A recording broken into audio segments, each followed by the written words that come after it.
4 मई 2026 Vodafone में एक बार फिर हलचल है। स्टॉक में लगभग 6% के आसपास का अपसाइड है। 10 रुपए के शेयर प्राइस के ऊपर ट्रेडिंग हो रही है और निवेशकों के मन में सवाल है कि टाइम खरीदारी का है या फिर प्रॉफिट बुक करने का। चलिए इस सवाल का जवाब ढूंढते हैं टेक्निकल और फंडामेंटल्स दोनों के साथ। हेलो एंड वेलकम, आप देख रहे हैं गुड रिटर्न्स। मैं हूं आपके साथ अर्णिमा द्विवेदी। अच्छा, ये जो 6% का अपसाइड हमने आपको बताया है वो आंकड़ा था लगभग शुरुआती ट्रेडिंग में वोडाफोन आइडिया के। बाजार क्लोज होते होते वोडाफोन आइडिया की ये जो तेजी थी वो थोड़ा नीचे की तरफ आई, लेकिन फिर भी पॉजिटिव मोड पर वीआई आज क्लोजिंग देकर के गया है 4 मई को। और ये रिपोर्ट बनाने के पीछे का कारण भी यही है कि अच्छी खासी तेजी पहले देखी और उसके बाद क्लोज होते होते वोडाफोन आइडिया का स्टॉक नीचे आने लगा, तेजी कम हो गई। और ये हमेशा वीआई के साथ होता है। इसलिए सबसे पहले जरा वोडाफोन आइडिया को समझिए, उसकी करंट सिचुएशन को समझिए। एक टेलीकॉम कंपनी जिसके ऊपर 87,695 करोड़ रुपए का एजीआर ड्यू का बोझ था और जिसे मार्केट ने लगभग एंड ऑफ स्टोरी मान लिया था, उस कंपनी को लेकर 30 अप्रैल 2026 को डिपार्टमेंट ऑफ टेलीकम्युनिकेशन यानी डॉट का एक फैसला आया। अब इस फैसले में एजीआर ड्यूज रिवाइज किए गए और वोडाफोन आइडिया को 23,649 करोड़ रुपए की राहत मिल गई। और सिर्फ अमाउंट ही नहीं, उसका पेमेंट स्ट्रक्चर भी सॉफ्ट कर दिया गया। अगले 4 साल तक उसे बस 100 करोड़ रुपए पर ईयर देना पड़ेगा, यानी हर साल सालाना 100 करोड़ रुपए। अब आप कहेंगे कि गेम चेंज हो गया है। एग्जैक्टली यही हुआ है वोडाफोन आइडिया के साथ। वीआई के फाइनल एजीआर ड्यूज अब 64,046 करोड़ रुपए के हैं। ये फिगर 31 दिसंबर 2025 तक का है, जबकि पहले एस्टिमेट 87,695 करोड़ रुपए का था। मतलब सीधी तौर पर 23,649 करोड़ रुपए का डायरेक्ट रिडक्शन, लगभग 27% का कट। अब यहां तक सुनकर यह लगता है कि हाँ, राहत मिल गई है, लेकिन असली मास्टर स्ट्रोक अमाउंट में नहीं, स्ट्रक्चर में है। चलिए उसे भी डिटेल में आपको बता देते हैं। पेमेंट शेड्यूल को 2 पार्ट्स में डिवाइड किया गया है। पहला फेज वित्त वर्ष 2032 से वित्त वर्ष 2035 तक, पूरे 4 साल का। कंपनी को हर साल सिर्फ 100 करोड़ रुपए देना है, मतलब टोटल हो जाएगा 4 साल में 400 करोड़ रुपए। अब सोचिए कि जिस कंपनी का टोटल डेट 2,10,000 करोड़ रुपए से ज्यादा है और उसके ऊपर स्पेक्ट्रम ड्यूज 1,25,000 करोड़ के आसपास, उस कंपनी के लिए एजीआर का near term burden practically negligible हो गया। मतलब अब उसके ऊपर ये बर्डन ना के बराबर है। अब आते हैं दूसरे फेज पर, वित्त वर्ष 2036 से वित्त वर्ष 2041 यानी FY41। 6 साल के लिए इक्वल इंस्टॉलमेंट्स, हर साल लगभग 10,608 करोड़ रुपए का पेमेंट। हाँ, ये प्रेशर आएगा, लेकिन तब तक कंपनी को 10 साल का रनवे मिल चुका होगा टर्न अराउंड के लिए। और एक क्रिटिकल मेट्रिक पढ़िए, नेट प्रेजेंट वैल्यू। आपकी स्क्रीन पे ये डेटा हम दिखा भी रहे हैं। एनपीवी, पहले एजीआर बर्डन का एनपीवी लगभग 35,000 करोड़ रुपए का था, अब रिवाइज होकर 26,000 करोड़ रुपए का रह गया है। मतलब आज की वैल्यू में 9,000 करोड़ रुपए का डायरेक्ट बेनिफिट। ये वो पॉइंट है जो बहुत लोग इग्नोर कर रहे हैं। अब इसी चेंज की वजह से मार्केट का सेंटिमेंट शिफ्ट हो गया और यहीं पर एंट्री होती है एक बहुत बड़ी रिपोर्ट की जो वीआई को लेकर आई है, सिटी ग्रुप की रिपोर्ट। 4 मई 2026 को सिटी ने वोडाफोन आइडिया पर अपना व्यू दिया है। रेटिंग बाय की है, लेकिन हाई रिस्क के साथ।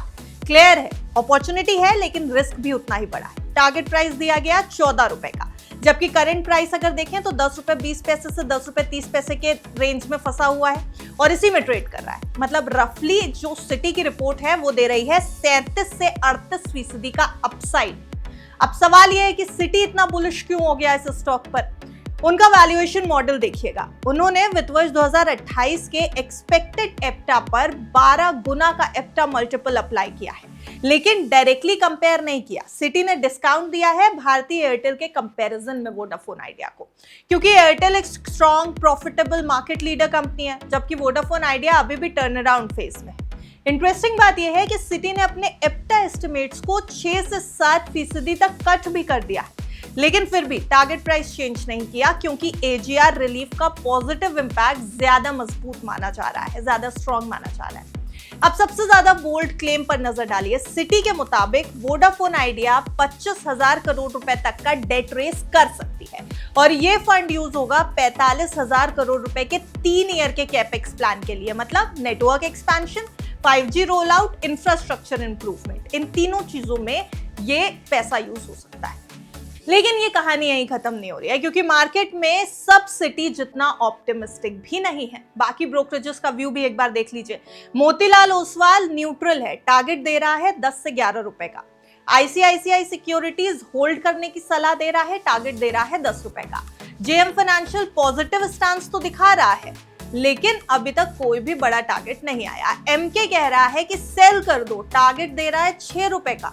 यानी एवरेज कॉन्शियंसस अगर आप देखेंगे तो टारगेट 9 रुपए 50 पैसे से 10 रुपए के बीच में ही है। मतलब क्लियर मैसेज, रिलीफ अच्छी है लेकिन रिस्क अभी भी हाई है। अब थोड़ा ग्राउंड रियलिटी चेक करिए।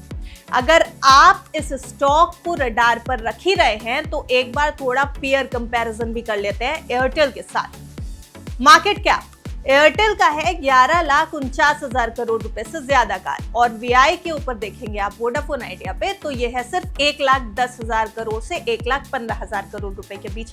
आप डिफरेंस समझ रहे हैं? 10 गुना ज्यादा है एयरटेल का मार्केट कैप। सब्सक्राइबर्स पे आइए, एयरटेल 473 से 478 मिलियन इंडिया में, वोडाफोन आइडिया 198 से 200 मिलियन टोटल। मार्केट शेयर पे आएंगे तो एयरटेल के पास इस समय बाजार का 37.6% मार्केट शेयर है, जबकि वोडाफोन आइडिया के पास महज 15% के आसपास का मार्केट शेयर। आरपू यानी एवरेज रेवेन्यू पर यूजर देखिए, एयरटेल को मिलती है 250 से 260 रुपए, और वोडाफोन का आरपू यानी एवरेज रेवेन्यू पर यूजर है 186 रुपए के आसपास। अब देखिए Q4 के रिजल्ट्स अभी तक आए नहीं है वोडाफोन आइडिया के, तो हम कंपेयर करेंगे Q3 के रिजल्ट्स वित्त वर्ष 2026 के। उसमें अगर आप देखें तो रेवेन्यू एयरटेल की जनरेट हुई थी 54,800 करोड़ रुपए से ज्यादा की, और वोडाफोन आइडिया ने दी थी 11,323 करोड़ रुपए की।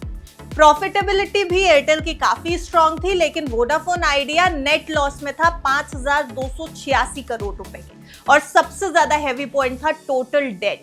वोडाफोन आइडिया के पास 2,10,000 करोड़ रुपए से ज्यादा का कर्जा था, जबकि एयरटेल के पास कोई डेट नहीं थी। अब समझ में आ रहा है कि क्यों ये स्टॉक अभी भी रिस्क की कैटेगरी में आता है। लेकिन देखिए एक पॉजिटिव ट्रेंड भी डेवलप हुआ है। वित्त वर्ष 2026 के Q4 रिजल्ट्स को लेकर के जो एक्सपेक्टेशंस हैं वो वीआई के लिए एक पॉजिटिव ट्रेंड डेवलप कर रही हैं। जनवरी से मार्च 2026 के रिजल्ट्स अभी अनाउंस नहीं हुए हैं, लेकिन ब्रोकरेज एक्सपेक्टेशंस क्या कह रही हैं सुन लीजिए। रेवेन्यू रह सकता है 10,800 करोड़ रुपए से लेकर 11,300 करोड़ रुपए के बीच। एप्टा रह सकता है 4,700 करोड़ से 4,900 करोड़ रुपए के बीच। एप्टा मार्जिन रह सकते हैं 27 से 29% के बीच। और सबसे बड़ा इंप्रूवमेंट ब्रोकरेजेस को लगता है नेट लॉस में होगा, जो 200 से 500 करोड़ रुपए के बीच का एक्सपेक्टेशन। अब आप कंपेयर करिएगा Q3 में ये 5,286 करोड़ रुपए का लॉस था, लेकिन अगर अभी की एक्सपेक्टेशन देखें तो उसका मतलब निकलता है कि लॉसेस शार्पली कम हो रहे हैं, नैरो हो रहे हैं। और एक और सिग्नल है, फरवरी और मार्च में सब्सक्राइबर नेट एडिशंस स्टार्ट हुए हैं। अगर ये ट्रेंड सस्टेन कर जाता है, यानी कंपनी इस ट्रेंड को रोक कर रखती है, तो टर्न अराउंड स्टोरी मजबूत हो सकती है। अब स्टॉक बिहेवियर पर अगर आप नजर डालेंगे, क्योंकि बहुत लोग ये पूछ रहे हैं कि स्टॉक हर बार ऊपर जाकर गिरता क्यों है, जब सब कुछ इतना पॉजिटिव दिखाई दे रहा है, एजीआर को लेकर के भी कंपनी के फेवर में नतीजे आए हैं, तो स्टॉक में क्यों कॉशियस रहने की सलाह है। 52 वीक का हाई इसका था 12 रुपए 80 पैसे के आसपास का, जो कि 31 दिसंबर 2025 पे था, लेकिन करंट प्राइस है 10 रुपए 20 पैसे से 10 रुपए 30 पैसे के आसपास। यानी अगर देखा जाए तो रेजिस्टेंस लेवल जो है वो 10 रुपए 35 पैसे से 10 रुपए 55 पैसे पर बन रहा है। हर बार इस जोन पे सेलिंग आती है। वजह, रिटेल इन्वेस्टर्स प्रॉफिट बुक करते हैं, हैवी डेट का ओवरहैंग होता है, 1,25,000 करोड़ रुपए के स्पेक्ट्रम ड्यूज हैं अभी भी कंपनी पे, इसलिए सब्सक्राइबर चर्न का रिस्क है। सब्सक्राइबर्स जनरली रुकते नहीं है, वापस चले जाते हैं, और अभी भी सब्सक्राइबर्स बहुत ज्यादा बढ़ नहीं रहे। एग्जीक्यूशन अनसर्टेनिटी है, ब्रोकरेजेस का कॉशियस स्टैंस है। ब्रोकरेजेस खुल करके सामने नहीं आते जब इसको पॉजिटिव साइड की रेटिंग देनी होती है। और डेरिवेटिव मार्केट में हैवी कॉल राइटिंग है इस स्टॉक को लेकर के।